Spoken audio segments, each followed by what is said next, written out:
Hello tout le monde, j'espère que vous allez bien. On se retrouve aujourd'hui pour la présentation d'un nouveau jeu. Il s'agit du Tarot des Contes.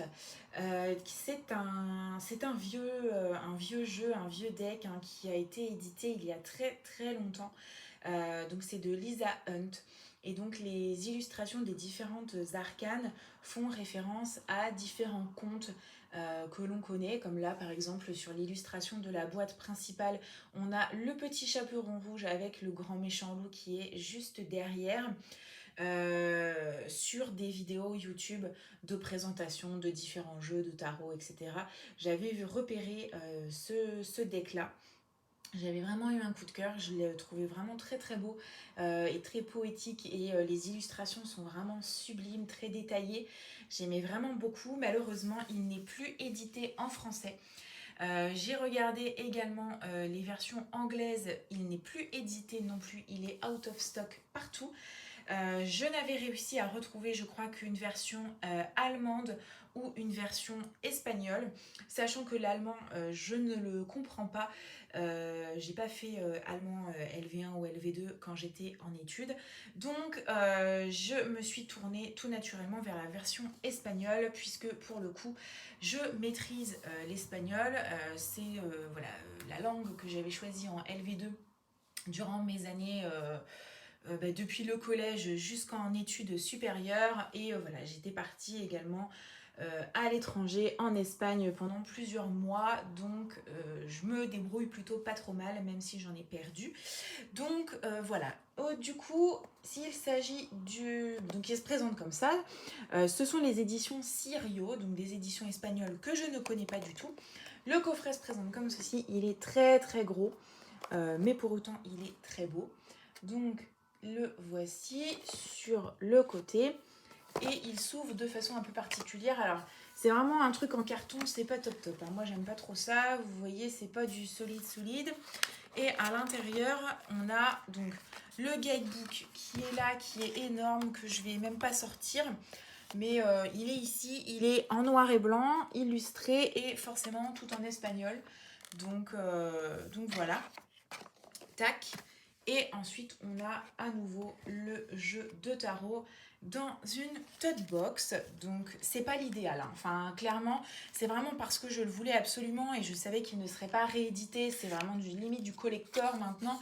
Et je me suis dit, enfin, si je me le procure pas tout de suite, c'est foutu. Je le retrouverai pas, ou alors ce serait sur Vinted à des prix d'or. Donc, je voulais pas non plus mettre des fortunes dans un jeu.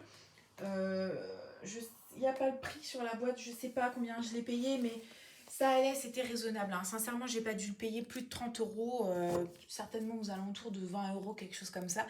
Et je l'avais acheté sur Amazon, donc la livraison était rapide, voilà. Donc je zoome pour qu'on puisse bien voir les cartes. Alors, le deck se présente comme ceci.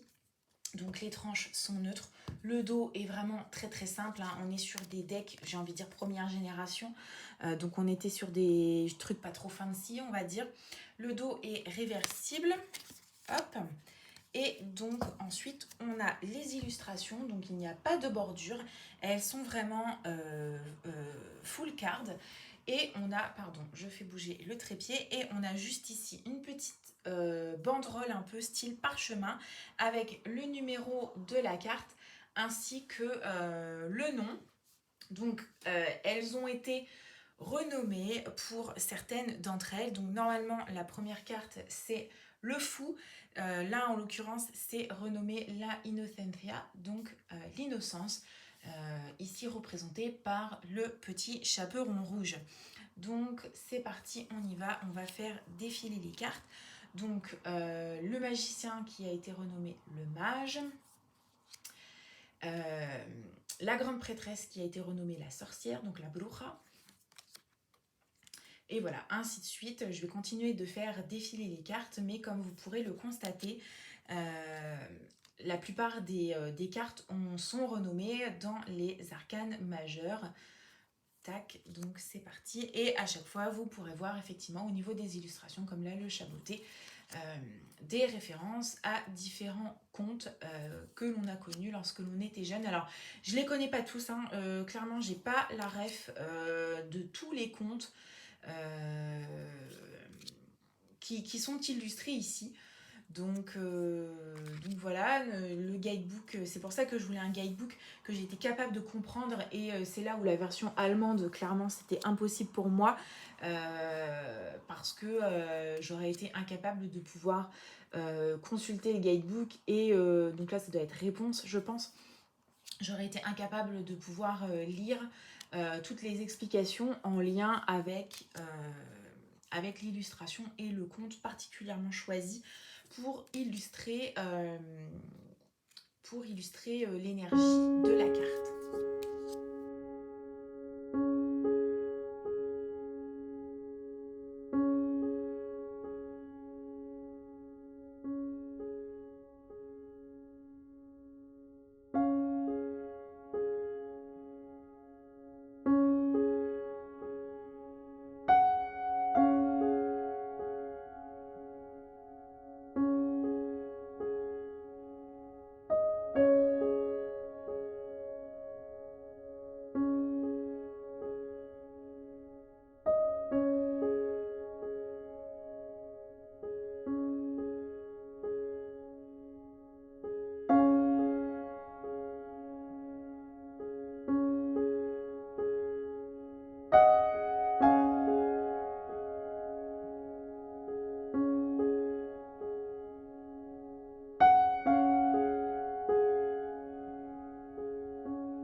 Et voilà, bah écoutez, j'espère que ça vous a plu.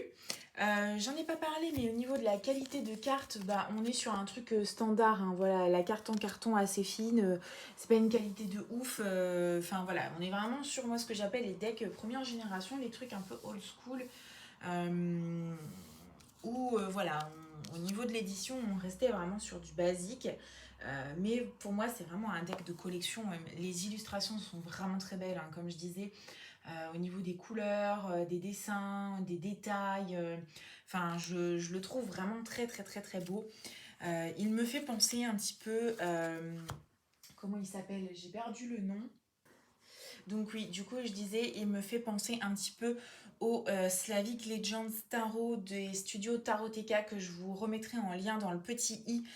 Pareil, donc en lien avec des contes et des légendes, mais donc là, slave, mais voilà, ça me fait un petit peu penser à ce jeu-là, on est un peu dans les mêmes vibes. Donc voilà, si le lien vers la version espagnole est toujours dispo, je vous la remettrai en barre d'infos.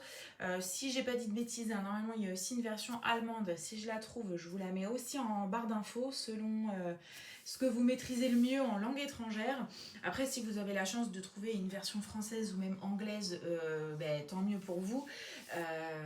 Mais voilà, moi je vous dis, franchement, je l'ai pas payé une fortune, hein, 30 € maximum, donc ça serait dommage d'aller sur Vinted le payer genre 70 ou 80 € parce que maintenant ça fait un peu genre deck de collection. Il est de plus en plus rare à trouver. Donc voilà, tardez pas trop si jamais ce deck là vous intéresse. Bah écoutez, c'est tout pour moi. J'espère que ça vous aura plu. Et puis bah moi je vous dis à bientôt pour une prochaine vidéo.